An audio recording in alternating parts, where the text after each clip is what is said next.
Good morning, afternoon or evening, wherever you may be in this wonderful world. Today I am somewhere where it really isn't wonderful.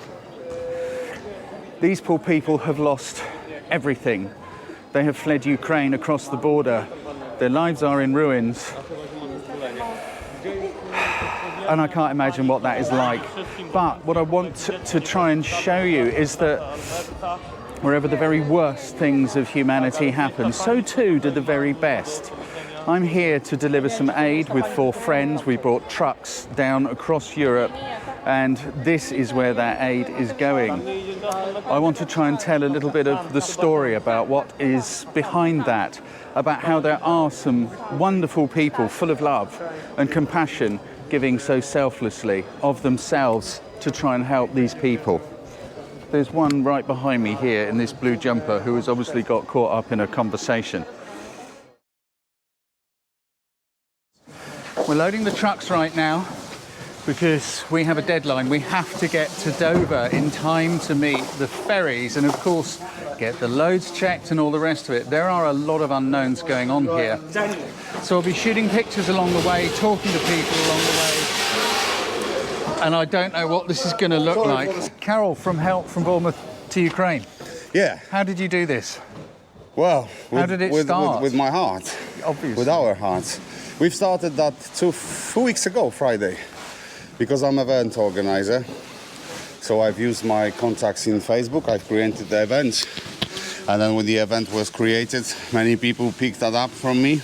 They joined action together, and on Sunday we had 1,500 people already. It is amazing what we've done here, what we achieved with all communities. We are united here against evil there. We have 735 pallets of goods at this moment. Wow. Not only in here, we've got one warehouse secured hangar in airport with help of Tobias Wood MP and the director of Bournemouth International Airport, and one warehouse in Poole. What do you need the most at the moment? To be honest, we cooperating with the official charity organization which called Caritas in Krakow, but as well we cooperating with the small refugee centers. They have 3,000, 5,000 people without food, without sleeping, without clothes, without baby essentials, without batteries, power banks, everything which every family, these families, they left their homes without nothing. It's 1.7 million refugees now in Poland. There is a link in the description below where you can contact this man and his organisation and continue to make a difference if you wish to do that. Big thank you to everybody who's coming here, helping us. If you're donating goods, if you're donating money, if you're supporting us in any way, support, because we're helping thousands of people. Our transport's already in Poland and in Ukraine, in Lviv. We are feeding people with our Heinz beans and everything, soups, instant food. We're feeding, we're giving the sleeping bags, we're giving them hope, a love, and we said, the most importantly, we didn't forget about them. They know that, they're sending love to everybody, so thank you for joining the action, thank you for joining, and this is why we're so great, and every day we're growing, and this is going to be even greater than it is now. Thank you so much. You're a good man. See you later. Thank you. At a coffee stop in Poland, we met Pascal and his dog Mo. He'd loaded his tiny car with whatever aid he could find and without any contacts began the 1,400-mile drive from Wales to the Ukraine border. We connected him to Help from Bournemouth to Ukraine, and he spent a week helping out on the border before driving a relocated family to their onward destination on his return trip back to Wales.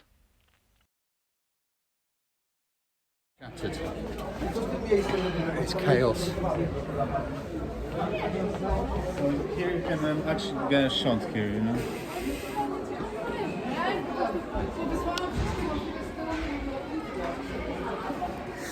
Look. People who've lost everything. These are the people that you're helping. Then here, they're kids playing. Children are always children. They will always play. They are part of this wonderful world.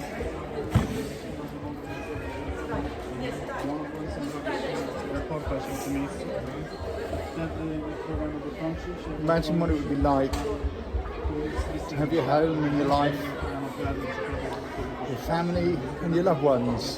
One day and the next, you're living here.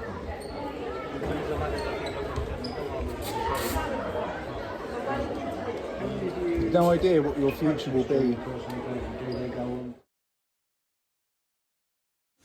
Moosa, you're from? I'm from Ukraine, but I live in Poland.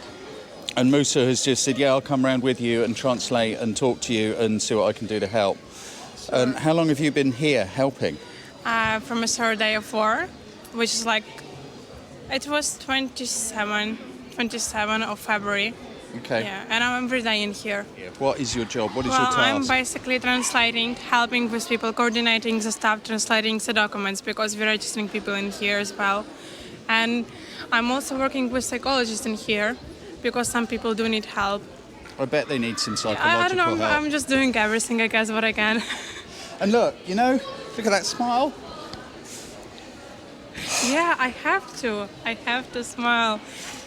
What else can you do? And, you know, looking around this room, there are so many faces that are just the eyes. What else would they be? And, you know, fairly recently there was some shelling around here, wasn't there? Yeah. And what that must have been like for these people to think they've reached safety and just to hear bombs People going were off. just crying. People coming, they are crying. They're actually crying. They don't know what to say. They're Exactly. saying just thank you. All what they're saying is saying thank you and crying. That's all. Yeah. And, you know, so I'm going to try and shoot some pictures because I want to tell something of the story of the good work and the people that are being helped. It's a really emotional and difficult thing to try and do because no one wants to intrude on another human being's grief. Yeah. But also sometimes people will say, no, please take our photograph. I want this story to be told. I want it to go out there. It's about treating people with dignity and respect. Yeah. Not letting the word refugee be a label, which sadly in England it has become a label. Refugee has come to mean someone who's scrounging, who wants something. Yeah, they want something. They want to be allowed to live. They want to feel safe. Volker and Tobias, and they're all the way from Germany. So what are you, your ambulance service, did you say? Yes. Yeah, volunteer and full-time service. Why did you come? What in your heart? For the humans. Yeah, because of the pictures. Yes. Yeah. What are you bringing? Medical stuff, pre-hospital trauma life support, heat and Wow. medical service. Wow. Emergency stuff. Yeah, A real serious Tourniquets emergency for stuff. for And serious. take back maybe a little child to the hospital Yeah, and other people. yeah. That's- Maybe to Krakow, to Germany. Yeah, It doesn't matter. yeah. Yes, Yeah, it doesn't matter. And did you say your fire service? in Germany I'm at the fire service. Yeah. Okay. And yeah. Anyway, I'll let you do what you need to do. But I just want to introduce people because I want people to see that where the very worst things in the world happen, The rest is sticking together. the rest Yes. are just being Yes. wonderful. Yeah. Look at these smiles. Look at this laugh. You're a good man. Yeah, thanks a lot. If I look inside there, I cannot laugh. I cry Yes. every time. Me too. Every time. Every time. In there, I've been in there a lot, and hey, but we carry on. Yes. All time. We have to. Yeah.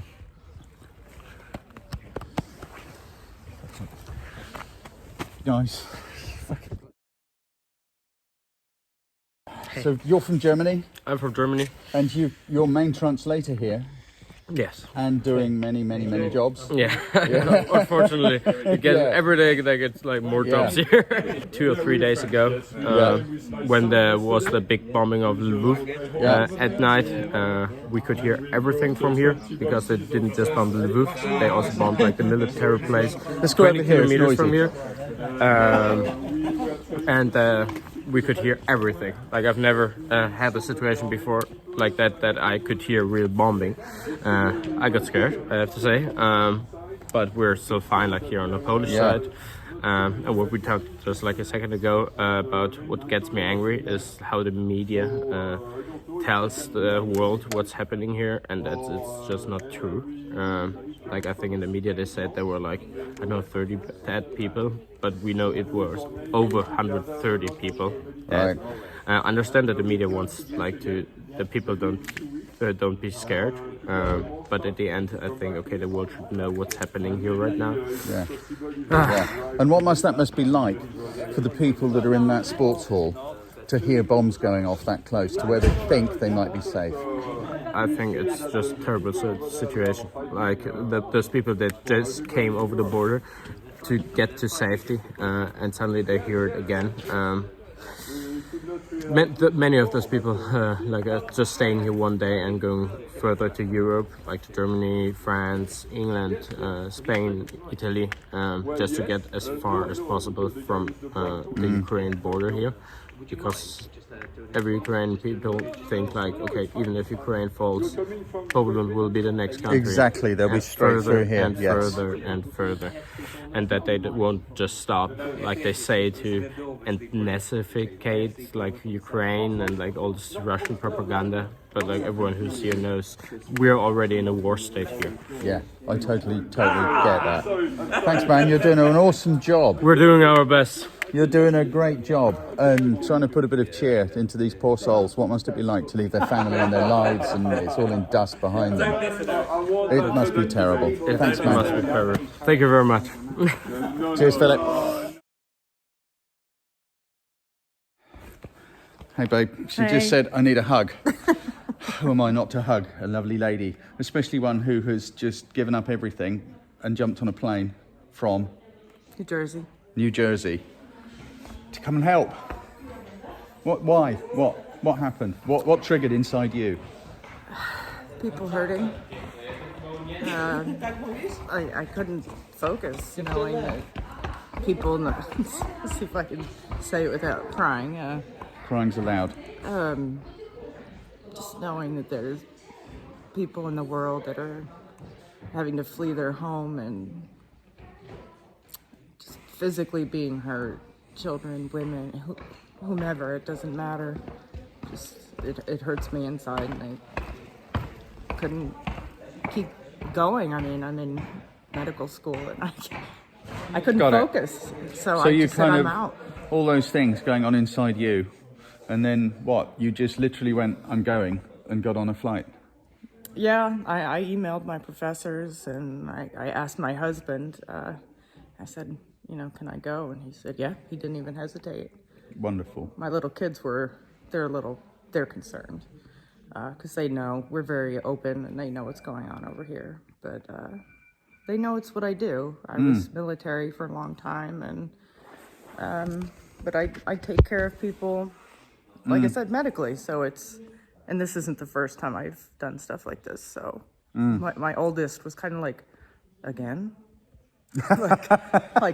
And my mother was like, yeah, I guess you're due for something, but, it's... Yeah, I totally get it. And the thing is, it's like, what I always say to people is, where the very worst things of humanity are happening, so too do the very best, because although it's chaos here, although there's heartbreak all around, there's also laughter and fun and a feeling of making a difference, isn't there? And it's just incredible. You're awesome, Kaitlain. You want another hug? Yes. On camera, you do realise your husband might see this. That's all right. Hey. He's a good hugger too. Yeah, so. I'm sure. You're making a world of difference. I'm trying. And I know Kaitlain is kind of lonely because very few people here speak English, and to get on a flight and just come here, you rock. See you in a minute. All we wanted to do was wake up this morning and rush out and buy something. And it was all we could do to contain ourselves from doing that. We think the best strategy goes like this. It says, okay, well, let's use some of the video that we've got. Let's show that video to some of the manufacturers and wholesalers of the products that are needed. Let's see if we can't get them to join in and give us either massive discounts or contribute to what needs to be done. And let's see if we can't get what that we know they need most delivered, ideally from within Poland, which would be great because it travels the least amount of distance that way. But one way or another, sit down, work out what they need today, and then set about trying to source that stuff at the most economic rate with the most contribution we can from the wholesalers, distributors and manufacturers. and then we can order that online and then get it delivered, and it just saves them a lot of resources and a lot of time, and we know they're getting precisely what they need at that moment, and then those guys could then get it where it does the best help. So that is what we think is the best thing to do with the surplus money that you lovely people have put into our trust to do the best we can with it. What really moves me and gives me goosebumps is the guy that we met last night, who was showing us around the former school and now the homing and distribution centre for the children. Was that 1 minute this guy is with us showing us around, and I got a message from him this morning. He and his colleagues, he calls them the Frenchies, and those boys, those brave boys, are off to Kiev this morning, and they're getting in and out in a day. God, I hope they're okay. He's such a nice guy. It's such bravery. Those boys are going and delivering supplies to the exact point that they're needed, and it's very, very different when you get to know these people, get to like them, and then they tell you they're going off into the danger zone to do unbelievably brave things. So we've gone back to the distribution centre. We've met some wonderful and lovely people. But you know what? If you're not part of the solution, you're part of the problem. In situations like this, we're just in the way. I'll say more about it later. So, I don't know what. I am just quickly going to say Marius. Hello. Marius is coordinating everything. He doesn't speak.